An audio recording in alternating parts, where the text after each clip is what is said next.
猫和老鼠是一对好朋友，他们之间的友谊让人感慨万分。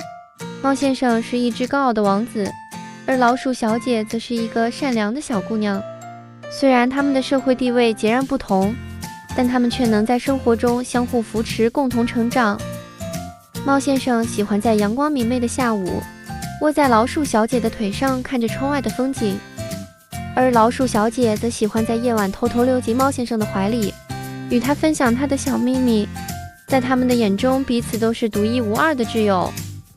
尽管他们常常发生各种趣事，但他们之间的友谊也是建立在相互尊重、理解和关爱的基础上。猫先生不会伤害老鼠小姐，老鼠小姐也不会攻击猫先生。他们用心守护着这份友谊，让它成为生活中的一抹亮色。